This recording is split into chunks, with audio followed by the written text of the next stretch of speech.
श्रीमद् भगवद गीता 11वां अध्याय। अर्जुन बोले, मुझ पर अनुग्रह करने के लिए आपने जो परम गोपनीय आध्यात्मक विषयक वचन अर्थात उपदेश कहा, उससे मेरा यह अज्ञान नष्ट हो गया है। क्योंकि हे कमल नेत्र, मैंने आपसे भूतों की उत्पत्ति और प्रलय विस्तार पूर्वक सुने हैं तथा आपकी अविनाशी महिमा भी सुनी है। हे परमेश्वर, आप अपने को जैसे कहते हैं यह ठीक ऐसा ही है, परंतु हे पुरुषोत्तम, आपके ज्ञान, ऐश्वर्य, शक्ति, बल, वीर्ण और तेज से युक्त ऐश्वर्य रूप को मैं प्रत्यक्ष देखना चाहता हूँ। हे प्रभु, यदि मेरे द्वारा आपका वह रूप देखना जाना शक्य है, ऐसा आप मानते हैं, तो हे योगेश्वर, आप अविनाशी स्वरूप का मुझे दर्शन कराइए। श्री भगवान बोले, हे पार्थ, अब तू मेरे सैकड़ों हजारों नाना प्रकार के और नाना वर्ण तथा नाना आकृति वाले और अलौकिक रूप को देख। हे भरतवंशी अर्जुन, तू मुझे आदित्यों को अर्थात अदिति के 12 पुत्रों को, 8 वसुओं को, 11 रुद्रों को, दोनों अश्विनी कुमारों को और 49 मरुद गुणों को देख तथा और भी बहुत से पहले न देखे हुए आश्चर्यमय रूपों को देख। हे अर्जुन, अब इस मेरे शरीर में एक जगत स्थित चराचर सहित संपूर्ण जगत को देख तथा और भी जो कुछ देखना चाहते हो सो देख, परंतु मुझको तू इन अपने प्राकृतिक नेत्रों को देखने में निस्संदेह सामर्थ्य नहीं है। इसी से मैं तुझे दिव्य अर्थात अलौकिक चक्षु देता हूँ। इससे तू मेरी ईश्वरीय योग शक्ति को देख। संजय बोले, हे राजन, महायोगेश्वर और सब पापों के नाश करने वाले भगवान ने इस प्रकार कहकर उसके पश्चात अर्जुन को परम ऐश्वर्ययुक्त दिव्य स्वरूप दिखलाया। अनेक मुख नेत्रों से युक्त, अनेक अद्भुत दर्शनों वाले, बहुत से दिव्य भूषणों से युक्त और बहुत से दिव्य शास्त्रों को हाथों में उठाए हुए, दिव्य माला और वस्त्रों को धारण किए हुए और दिव्य गंधा सारे शरीर में लेप किए हुए, सब प्रकार के आश्चर्यों से युक्त, सीमा रहित और सब और मुख किए हुए विराट स्वरूप परमेश्वर देव को अर्जुन ने देखा। आकाश में 1000 सूर्य के एक साथ उदय होने से उत्पन्न जो प्रकाश हो, वह भी उस विश्व रूप परमात्मा के प्रकाश के सदृश कदाचित ही हो। पांडव पुत्र अर्जुन ने उस समय अनेक प्रकार के विभक्त अर्थात पृथक पृथक संपूर्ण जगत को देवों के देव श्री कृष्ण भगवान के उस शरीर में एक जगह स्थिर देखा। उसके अनंतर वे आश्चर्य से चकित और पुलकित शरीर अर्जुन प्रकाशमय विश्व रूप परमात्मा को श्रद्धा भक्ति सहित सिर से प्रणाम करके हाथ जोड़कर बोले। अर्जुन बोले, हे देव, मैं आपके शरीर में संपूर्ण देवों को तथा अनेक भूतों के समुदाय को, कमल के आसन पर विराजित ब्रह्मा को, महादेव को और संपूर्ण ऋषियों को तथा दिव्य सर्पों को देखता हूँ। हे संपूर्ण विश्व के स्वामिन, आपको अनेक भुजा, पेट, मुख और नेत्रों से युक्त तथा सब ओर से अनंत रूपों वाला देखता हूँ। हे विश्व रूप, मैं आपके न अंत को देखता हूँ, न मध्य को और न आदि को ही। आपको मैं मुकुट युक्त, गदा युक्त और चक्र युक्त तथा सब ओर से प्रकाशमान तेज के पुंज, प्रज्वलित अग्नि और सूर्य के सदृश ज्योतिर्युक्त, कठिनता से देखे जाने योग्य और सब ओर से अप्रेम स्वरूप देखता हूँ। आप ही जानने योग्य परम अक्षर अर्थात परब्रह्म परमात्मा हैं। आप ही इस जगत के परम आश्रय हैं। आप ही अनादि धर्म के रक्षक हैं और आप ही अविनाशी सनातन पुरुष हैं, ऐसा मेरा मत है।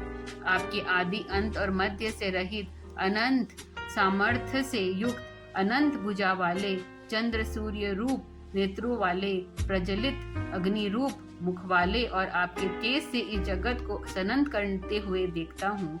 हे महात्मन, यह स्वर्ग और पृथ्वी के बीच का संपूर्ण आकाश तथा सब दिशाएं एक आपसे ही परिपूर्ण है तथा आपके इस अलौकिक और भयंकर रूप को देखकर तीनों लोग अति व्यथा को प्राप्त हो रहे हैं। वे ही देवताओं के समूह आपकी प्रवेश करते हैं और कुछ भयभीत होकर साथ हाथ जोड़े आपको नमस्कार और गुणों का उच्चारण करते हुए तथा महर्षि और सिद्धों के समुदाय कल्याण हो ऐसा कहकर उत्तम उत्तम श्रोत्रों द्वारा आपकी स्तुति करते हैं। जो 11 रुद्र और 12 आदित्य तथा 8 वसु साध्यगण, विश्वे देव, अश्विनी कुमार तथा मरुद्गण और पितरों का समुदाय तथा गंधर्व, यक्ष, राक्षस और सिद्धों के समुदाय हैं, वे सब ही विस्मित होकर आपको देखते हैं। हे महाबाहो, आप में बहुत मुख और नेत्रों वाले, बहुत हाथ, जंघा और पैर वाले, बहुत उदरों वाले और बहुत सी दरों के कारण अत्यंत विकराल महान रूप को देखकर सब लोग व्याकुल हो रहे हैं तथा मैं भी व्याकुल हो रहा हूँ, क्योंकि हे विष्णु, आकाश को स्पर्श करने वाले दैत्यपयमान अनेक बाणों से युक्त तथा फैलाए हुए मुख और प्रकाशमान विशाल नेत्रों से युक्त आपको देखकर भयभीत अंतकरण वाला मैं धीरज और शांति नहीं पाता हूँ। दाढ़ों के कारण विकराल और प्रलय काल की अग्नि के समान प्रज्वलित आपको मुखों को देखकर मैं दिशाओं को नहीं जानता और सुख भी नहीं पाता हूँ। इसलिए हे देवेश, हे जगत त्रिवास, आप प्रसन्न हो। वे सभी धृतराष्ट्र के पुत्र राजाओं के समुदाय सहित आप में प्रवेश कर रहे हैं और भीष्म पितामह, द्रोणाचार्य तथा वह कर्ण और हमारे पक्ष के भी प्रधान योद्धाओं के सहित सब के सब आपके दाढ़ों के कारण विकराल भयानक मुखों से बड़े वेग से दाढ़ों दौड़ते हुए प्रवेश कर रहे हैं और कई एक चूर्ण हुए सिरों सहित आपको दांतों के बीच में लगे हुए दिख रहे हैं। जैसे नदियों के बहुत से जल के प्रवाह स्वाभाविक ही समुद्र में ही सम्मुख दौड़ते हैं अर्थात समुद्र में प्रवेश करते हैं, वैसे ही वे नरक लोक के वीर भी आप में प्रवज्जित लोकों में प्रवेश कर रहे हैं। जैसे पतंग मोहवश नष्ट होने के लिए प्रवज्जित अग्नि में अति वेग से दौड़ते हुए प्रवेश करते हैं, वैसे ही ये सब लोग भी आप में नाश के लिए आप में मुखों में अति वेग से दौड़ते हुए प्रवेश कर रहे हैं। आप उन संपूर्ण लोगों को प्रज्वलित मुखों द्वारा ग्रास करते हुए सब ओर से बार बार चाट रहे हैं। हे विष्णु, आपका उग्र प्रकाश संपूर्ण जगत को तेज से द्वारा परिपूर्ण करके तपा रहा है। मुझे बतलाइए कि आप उग्र रूप वाले कौन हैं? हे देवों में श्रेष्ठ, आपको नमस्कार है। आप प्रसन्न होइए। आदि पुरुष, आपको मैं विशेष रूप से जानना चाहता हूँ, क्योंकि मैं आपकी प्रवृत्ति को नहीं जानता। श्री भगवान बोले, मैं लोगों का नाश करने वाला बड़ा हुआ महाकाल हूँ। इस समय इन लोगों को नष्ट करने के लिए ही प्रवृत्त हुआ हूँ। इसलिए जो प्रतिपक्षियों की सेना में स्थित योद्धा लोग हैं, वे सब मेरे बिना ही नहीं रहेंगे, अर्थात मेरे युद्ध न करने पर भी इन सब का नाश हो जाएगा। अतएव तू उठ, यश प्राप्त कर और शत्रुओं को जीत कर धन धान्य से संपन्न राज्य को भोग। ये सब शूरवीर पहले से ही मेरे द्वारे मारे हुए हैं। हे सर्वसाचित चिन्ह, तू तो केवल निमित्त मात्र बन जा। द्रोणाचार्य और भीष्म पिता तथा जयद्रथ और कर्ण तथा और भी बहुत से मेरे द्वारे मारे हुए शूरवीर योद्धाओं को तू मार। भय मत कर, निसंदेह तू युद्ध में वीरों को जीतेगा, इसलिए युद्ध कर। संजय बोले, केशव भगवान के इस वचन को सुनकर मुकुटधारी अर्जुन हाथ जोड़कर कांपता हुआ नमस्कार करके फिर भी अत्यंत भयभीत होकर प्रणाम करके भगवान श्री कृष्ण के प्रति गदगद वाणी से बोले। अर्जुन बोले, हे अंतर्यामी, यह योग्य ही है कि आपके नाम, गुणों और प्रभाव के कीर्ति से जगत अति हर्षित हो रहा है और अनुराग को भी प्राप्त हो रहा है तथा भयभीत राक्षस लोग दिशाओं में भाग रहे हैं और सब सिद्धि गणों के समुदाय नमस्कार कर रहे हैं। हे महात्मन, ब्रह्मा के भी आधिकर्ता और सबसे बड़े आपके लिए वे कैसे नमस्कार न करें, क्योंकि हे अनंत, हे देवेश, हे जगत त्रिवास, जो सत असत्य और उनसे बड़े अक्षर अर्थात सच्चिदानंद घन ब्रह्म है, वह आप ही हैं। आप आदिदेव और सनातन पुरुष हैं। आप ही जगत के परम आश्रय और जानने वाले तथा जानने योग्य और परम धाम हैं। हे अंतरूप, आप में यह सब जगत व्याप्त अर्थात परिपूर्ण है। आप वायु, यमराज, अग्नि, वरुणा, चंद्रमा, प्रजा के स्वामी, ब्रह्मा और ब्रह्मा के भी पिता हैं। आपके लिए हजारों बार नमस्कार हो, आपके लिए फिर भी बार बार नमस्कार। हे अनंत सामर्थ्य वाले, आपके लिए आगे से और पीछे की ओर भी नमस्कार। हे सर्वोत्तमन, आपके लिए सब ओर से ही नमस्कार हो, क्योंकि अनंत पराक्रमशाली आप समस्त संसार को व्याप्त किए हुए हैं। आप ही सर्वरूप हैं। आपके इस प्रभाव को न जानते हुए आप मेरे सखा हैं, ऐसा मानकर प्रेम से अर्थात प्रमाद से ही मैंने हे कृष्ण, हे यादव, हे सखे, इस प्रकार जो भी बिना सोचे समझे हठात कहा है। और हे अत्युत, आप जो मेरे द्वारा विनोद के लिए विहार, शैया, आसन और भोजन आदि में अकेले अथवा उन सखाओं के सामने भी अपमानित किए गए हैं, वह सब अपराध अप्रेम स्वरूप अर्थात अचित्य प्रभाव वाले आप में मैं क्षमा करवाता हूँ। आप इस चराचर जगत के पिता और सबसे बड़े गुरु एवं अति पूजनीय है। ये अनुपम प्रभाव वाले, तीनों लोकों में आपके समान भी दूसरा कोई नहीं है, फिर अधिक तो कैसे हो सकता है। अतएव हे प्रभो, मैं शरीर को भली भांति चरणों में निवेदन कर प्रणाम करके स्तुति करने योग्य आप ईश्वर को प्रसन्न होने के लिए प्रार्थना करता हूँ।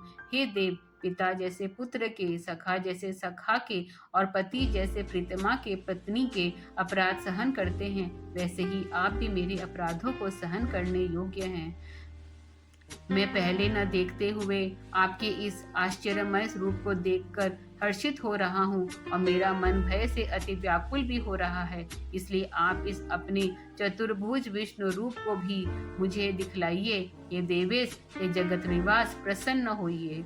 मैं वैसे ही आपको मुकुट धारण किए हुए तथा गदा और चक्र हाथ में लिए हुए देखना चाहता हूँ। इसलिए हे विश्वरूप स्वरूप, हे सहस्त्र बाहों, आप उसी चतुर्भुज से प्रकट होइए।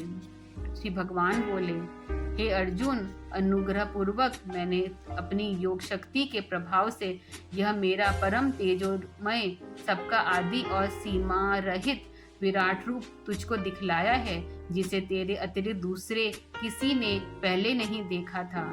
हे अर्जुन, मनुष्य लोक में इस प्रकार विश्व रूप वाला मैं न वेद, न यज्ञ में अध्ययन से, न दान से, न क्रियाओं से और न उग्र तपो से ही मेरे अतिरिक्त दूसरे के द्वारा देखा जा सकता है।